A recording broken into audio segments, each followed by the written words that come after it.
سلام درنو لیدونکو ستړي مشئ د نن اجل مهم خبر ته ښه راغلاست.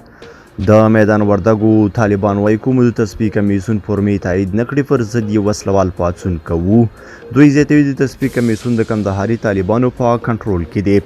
نور یې په دغه غږیز پیغامونو کې واورئ چې نوموړو څه ویلي. جزئیات یې راسره په همدغه پیغام کې واورئ. خپل نظریات مو راسره کمنټ کې شریک کړئ.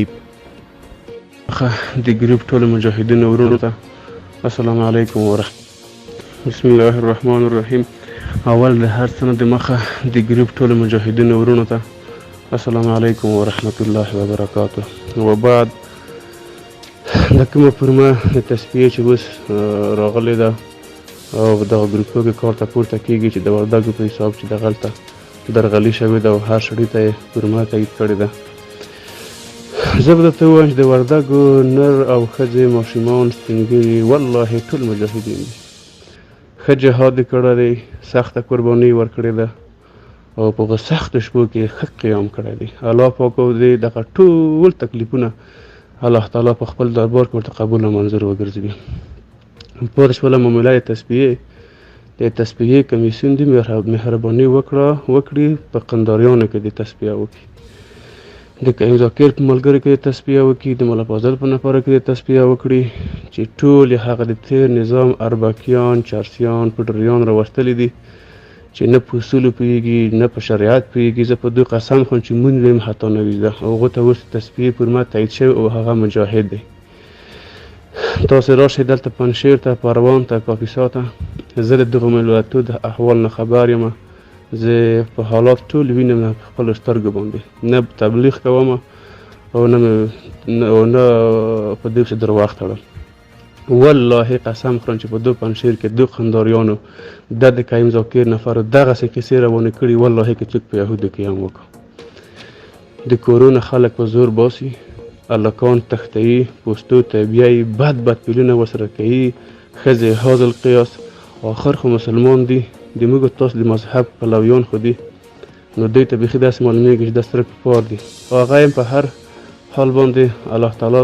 ته به دوی ځواب ورکوي. خو پاتې شوله معامله د فرمو تصفیه دې په قنداریانو کې وشي. زما خپله په کندهار کې په د جمهوریت کې 10 کاله ما وظیفه کړې ده او زه په دې باندې هم قسم اخلم چې به دغه لرې پرتو ولسوالۍ پنجوایي، خاکریز، بولدک او لرې ولسوالیو کې والله که ټک وه، یعنې چا د طالب نوم چاته نه شوی خښته. دا زه د خپلو سترګو لیدلی حال دی. په دغه 2 کالو کې په د کندهار کې ټکو ټکرو پیدا شو. اوس ټول کابل او ټول ولایتونه د کندهاریانو نیولي. د تصفیې فرمه په هغو کې ولې کار ته پورته نه کېږي، د هغو نه ولې دا پوښتنه نه کېږي. الحمدلله په وردګ قوم کې تر اخره پورې یو اربکی نه دی پیدا شوی. په دغه ټولو ولسوالیو کې په هر ولایت کې محلي پولیس او اربکیان پیدا شول، خو وردګ قوم الحمدلله اربکی نه دی ورکړی. ځکه نه دی ورکړی چې هر کور قرباني ورکړې ده. هغه د خپل ورور، د خپل د اکا، د زوی، د خپل پلار د وینې نه شرمېږي، د هغو نه حیا وه چې دی به تېر نظام ته نه ورتلو، اربکی کېدو به نه. چا ماته اربکیان په وردګو کې نشي ثابتولی، نه دي پیدا شوي. ټول اربکیان په دغه جنوب کې پیدا شول. هغه یې کړنې وې ټولو ته داسې معلومه ده لکه لمر داسې معلومېږي. نو نور خبر مسیج رانه اوږدېږي. د ما د وردګو مجاهدینو مشرانو ته دغه خواهش دی د مشرانو نه چې دغو کمیسیون ته دی داسې غاښ ماتونکی ځواب ورکړو. داسې ځواب دې ورکړو چې ته راشه په خپل ځان کې تصفیه وکړه. ته په وردګ باندې مزده کوه، ته دې په خپل ځان کې تصفیه وکړه چې ټول د چرسیانو او پډریان راوستلي دي، تېر نظام اربکیان در راوستلي دي، د ماته مجاهدین در راولي دي. د حافظ صاحب نوم دې بیا په ایښی دی چې حافظ صاحب دی او تصفیه دې په رئیس د برېښنا په خپلو ملګرو کې وکړي چې هغه حالت چې تاسو ټوله میډیا ولیدله، ټول پرې خبر شول. نو خیر هغه هم په هر حالت باندې یا به رښتیا وي یا به درواغ وي. نو خواهش مې دا دی چې غاښ ماتونکی ځواب دې ورکړي تصفیه کمیسیون ته. دغه ټول مجاهدین دي. یوه بله خبره هم په آخر کې وکړم، که داسې شوله لکه د څنګه چې دوی پاڼې رالېږلې ده چې دغه د وردګو د مجاهدینو نه د فورمې قبض کېږي او د تصفیې کمیسیون ته د سپارل کېږي، بیا د وروسته چاند کې راځي. زه خپله مجاهد یم خو اما په نظام کې نظامي مجاهد نه یم. جهاد مې کړی د الله تعالی د رضا په خاطر باندې. اوس په نظام کې هم نشته یم، خو د دغو فورمې په لیدو باندې مې احساسات ډېر وپارېدل. نو د ما یوازینی پلان دغه شی دی که د یوه مجاهد نه پورما قبض شوله بیا به زه د نظام په خاطر د دغه نظام په ضد به زه قیام کوم او زه به ګروپ پیدا کوم او زه به د خلکو سره بیا په سلاره کې خبره کوم د ټوپک د څوکې په خوله باندې ته د ما نه بیا څنګه تېرېږې کندهار ته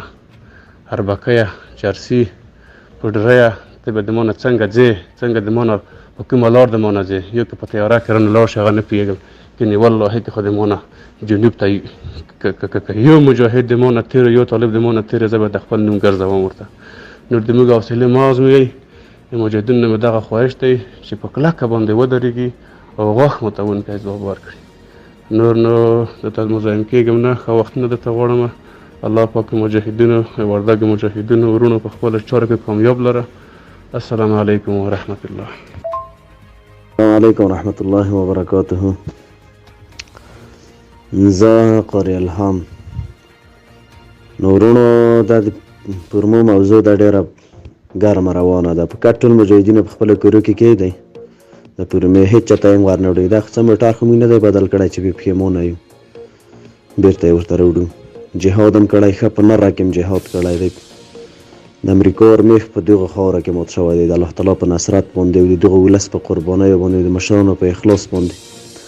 دا کهکشان ټول وخت په وردګو کې تصفیه کړو خدای هم خور که خو په خپلو کې تصفیه وکړي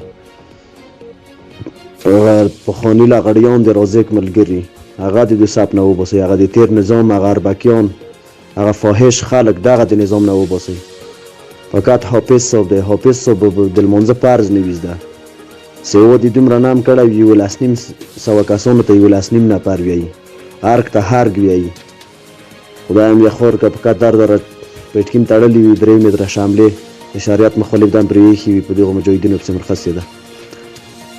دوی ولس والو کې په ټول ولایت د اربکیانو په حکومت کې نظامي عسکر ولکه تاسو د یوې ولسوالۍ د تصفیه باید اول په کندهار کې وشي په هلمند کې وشي او کندهاریانو خو جهاد هم ونه کو د کندهار په لاره ولسوالۍ کې بیخي جهاد ونه په یوه ارغندو باندې چې رهبري خرابه وه د چا جنګ نه اوس د فقط په یوه ریلا کوي 3,000 نفر یې په شهیدان کړل دا ورونو فقط د دغو مجاهدینو په د جهاد باندې ملنډې وهل دي او د دغو مجاهدینو سره یو څه قصد لري دغه خلک موږ ته معلومات دی موږ ورسره هر ځای کې موږ قطعاتو کې تللي یو دوی فقط بېسواده دی به بېسواده وي بېسواده شین سوټی به وي هغه به راولي د یوه مجاهد څه د یوه اهل څه دوی څه به برابري وي فقط قرآن کریم کې همدغه یو آیت اورېدلی اطیع الله و اطیع الرسول ولی الامر منکم دا آیت هم ول نه دی اورېدلی ان الله یامرکم ان تؤدوا الامانات الی اهلها که د حکومت په اهلیت شي تاسو باید ټول په ښاروالۍ کې وئ فقط د زیړې درشۍ مو اغوستې وي په لوالو ګرد ته ویږئ ځکه اهلیت خو لرئ نم کلام زده دی نم نظام باندې پوهېږئ نم سر پې خلاصي تاسو چې څو سر خلاصي نو قیامت پر غلی وي دا که سر خلاص ته دا نظام وسپارل شي دا بیا ډېر زر کار کېږي ما خپله دغه نظر دی د پرمې په کتر سره وساتئ په کورو کې موږ شخصي ادرس باندې زه خپله د ټول امارات ته ویم در ومې دیم غواړي شخصي ادرس زه د والي په نامه هم څوک نه پېژنم د وزیر په نامه هم څوک نه پېژنو خو د امارات د ادرسه بیا هر یوه مجاهد ته د وزیر په سترګه ګوري د قابل د احترام دی خو داسې چې د وابسته ولایت د مجاهدینو رنګه بدیږي ټوله ډنډوره په فیسبوک کې جوړه د نورو ولایتو مجاهدینو شخند پې وي الله تعالی د دوی استهزا پوښتنه دی نه وکړو د دوی رقم بغاوت هم نه دی کړی چې د امارات په خلاف باندې بغاوت کړی وي یوه ډلګۍ مشران په زابل کې د منصور دادلاسه ویلوړ و د امارات په خلاف باندې ولټېدل رئیس المنافقین یې غلام رسول هغه په هرات کې ولټېدلو د نظام په خلاف باندې هغه وکړه دا اوس چې دغه وظیفې ته یې وخلی د سبا به له لټي بغیر د نسوارو د اتڼ نه یې تاسو نور څه شی زده دي نو مجاهدینو مبارکانو په ده باندې زړونه مه ماتوئ د چا نه به ډارېږو نه په نره کې م جهاد کړی حق د هر چا کار دی چې ووایي قسم خدای چې څوک مې په دار ځړوي ولا که د چا په کیسه کې هم نه یم زه نو ورونو الله تعالی دې وکړو چې خفه نه وئ ما خپله ډېر طبیعت په دغه کیسه باندې خراب دی چې دا راپورمو ته هم فکر نه و مسلسل نمبر نه دی پې ویل شوی دا مسلسل نمبر څه واجب نه دی چې دا که نه وي پې ویل شوی زیاتي په هغه نه کو دغه ولس قربانۍ ورکړې د جهاد مځکې و اسمان ته ټولو ته معلوم دی الله تعالی دې ورته قبول کو دا ملت قهرمان ملت دی دا ملت هغه ملت دی چې هغه ولایت دی چې امریکایان به د کابل نه راوته اول به دی لکه بازانو حملې به یې پې کول. دنیا یې ماته کړله، ټوله دنیا ته یې د الله تعالی په نصرت باندې د موږ او تاسو د ولایت یوه داره چې تنګی دی د سلو نه ډېر امریکایان پکې مردار شوي، ولکه د په ټول روزګان او کندهار کې دا امریکایان مردار وي. نو په 400 دغه د تصفیې کمیسیون چې دی دا په کار د کوټې نه راغلي دي، داره ورمیږونه یې کړي، د ګوتو بندونه یې داره شوي ستیم پې جوړ کړو، لمونځه ارکان ته ساقط وي، رکوع ته سجدې ته سی اول لاس کېږي، سټه نور وجود پسې ورټیټوي لکه جارکان. دا کمیسیون ممیسیون دا ولو که یو ورځ په سنګر کې تېره کړې وي، یو یې زخم لیدلی وي، هغه وخت یې بچیان مالې تعلیمونه یې پې کړل، کاته غواړ راغلل ډوډۍ دسترخوان سر ورته کېږدی، کاته ورته راشي ورته کښېني چې دا ورته موسه مخامخ ناست وي د کهکشان. د دوی په مذهب زه ډېر ښه ورپوهېږم. نو خپل ځان ته د فکر وکړو، ټول بیت المال یې وخوړو، یو دوی راکې کماندان به نه وي وروره، د بیت المال ټول هر څه به د دی سوي. تنو دی خو جهاد نه دی کړی او نه تنو قسم په خدای په تور هم یسمی و. هغه یو صحابي عمر صاحب ته چې پورته شو وی چې ته ظالم یې، کله چې دغه څادر ویشل کېدل د ما څادر د تا څادر یو رقم اوس د تا اوږد دی د ما لنډ دی، د رسول الله منبر ته به نه خیژې. امیرالمؤمنین ته دا خبره کو دغه صحابي، هغه یې ظاهر وغوښت وی زویه څه قصه وه، ما خپل څادر هم تاته درکړه، سپس ته ورته یې وخېژه منبر ته، اوس خطبه وویه. قسم خدای د تورې په زور هم سمي وو، داسې فکر ونه کوه. نو الله تعالی مو وساته، مجاهدینو مایوسه کېږئ مه، به د الله تعالی د طرفه دا یو امتحان دی، یوه ابتلا ده، یو ازمایښت دی. دا د موږ او تاسو د جهاد د قبولیت نښه ده الحمدلله چې موږ او تاسو اوس ځورېږو. او که څوک ټانټې ژوي بیا خو ټانټو ژولی ته موږ ته هر څه نه مخکې ولاړ یو. الله تعالی مو وساته. ستاسو ورور مولوي الهام.